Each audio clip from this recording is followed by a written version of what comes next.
The Reverend will see you now.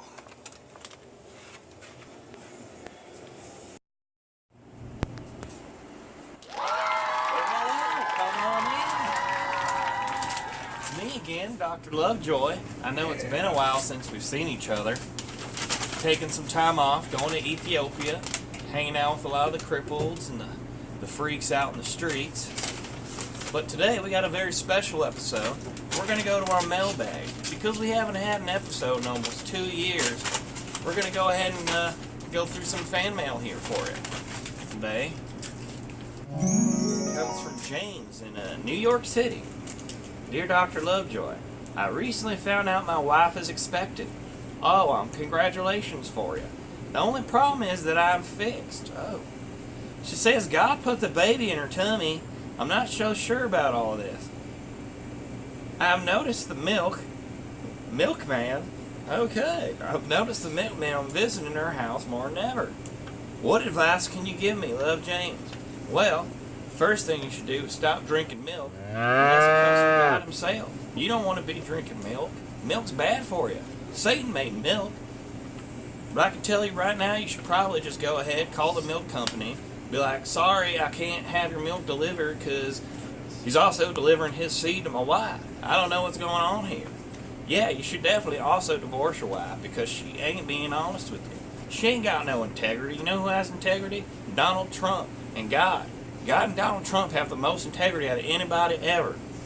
I will build a great wall. Our next question comes from Ricky out in California. So I'm assuming this is going to be a very liberal question. Dear Rev, do you think Brett Kavanaugh will do great on the Supreme Court? And B, is he innocent of the rape in your opinion? Well, I'll answer your second question first. It doesn't matter if he's innocent or guilty. God wants him on the Supreme Court to do good things for the country. Brett Kavanaugh is one of the best candidates I've ever seen on the Supreme Court.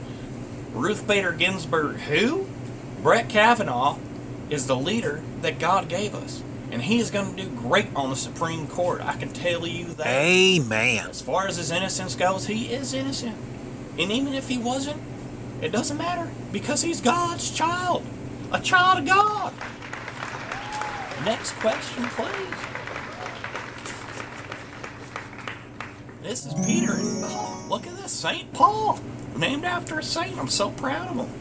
Dear Lovejoy, I feel really bad about something I've been doing lately. At night, I've been watching my neighbors with binoculars. Sorry about that, folks. I just had a cough and it's bringing back some old memories here. At night, I've been watching my neighbors with binoculars. I normally don't get into this sort of thing. You should. But love popping corn and pulling up my chair to the window and just watching. Is this okay? Help me, please. Well, Peter and St. Paul, I can tell you just continue what you're doing. As long as you're not sinning while you're doing it, doesn't matter. Because you're doing God's work. He wants you to watch over everybody else and make sure that they're doing the right thing. He wants to make sure that they're following Jesus and the Bible. Just like Jesus was a shepherd that watched over his flock, you, Peter, are a shepherd in your own right because you're watching over your flock. Your neighbors are your flock. You watch over your sheep, and you're doing a great job.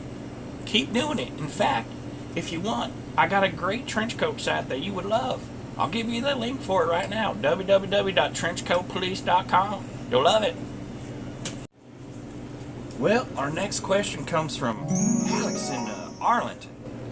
How do you respond to allegations 17 years ago against you that 8 altar boys came for? We're just going to go ahead to the next question here. Skip that one right over. This is comes from Derek from Kentucky, Bowling Green, Kentucky. Dear Doctor, I've recently enjoyed kissing men. I consider myself straight, but I love mustaches. Something about them I adore. Would it be too much to ask my girlfriend to go to her? Well, I can tell you if you're already kissing men, then your girlfriend probably already has a mustache. In fact, your girlfriend is already probably a man. But I'm going to say something to you, Derek. What would you rather do?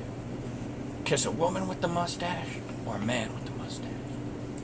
That's that question you should be answering. This one comes from, well, we got a double-sided one. Janine in Texas. Dear Dr. Lovejoy, I've had 6 abortions. Well, that's 3 too many. I've had 6 abortions and I'm fixing to have another. I know this may sound bad, but I already have 5 kids. I can't support anymore. Should I go through with this? I'm starting to feel a little bad. Well, Janine, I can tell you one thing. As I just mentioned, 3 abortions too many. You don't need another. The maximum abortions a woman should have on earth is 4. 4 abortions. Well, Janine, that's the best advice I can give you. Just don't have another one. You've already hit your limit of abortions. Next question. This next question comes from Terry from Tallahassee, Florida. Dear Rev, I'm a closet Trump supporter. My wife would divorce me if she found out. What should I do? Help. Well, Terry, you know on my show that I've always been a real Trump supporter. Trump is the hero that God gave us for a reason. You shouldn't have to hide in the closet if you're a Trump supporter. This is what you should do to your wife. You should play every single one of Donald Trump's speeches that he's ever given. I will build a great, full blast in your great house. wall. Hit your wife in the back of the head with a hammer. You take her outside and you bury her. And there yourself. You won. You won in life. You won with God. God will forgive you for this one. Thank you very much, Water. It's very kind. Everett. Oh, we got ourselves a game. Oh God, Alex! Yeah, Alex! Altar boys! That's in the Vatican! You can't silence us anymore! Well, alright. I don't know what that was about. Well, that's about all the time we have for today. Thanks for tuning in. It's been a while. We'll see you next time with Message with God. Yeah, Clarence. What the was that earlier? We all clear?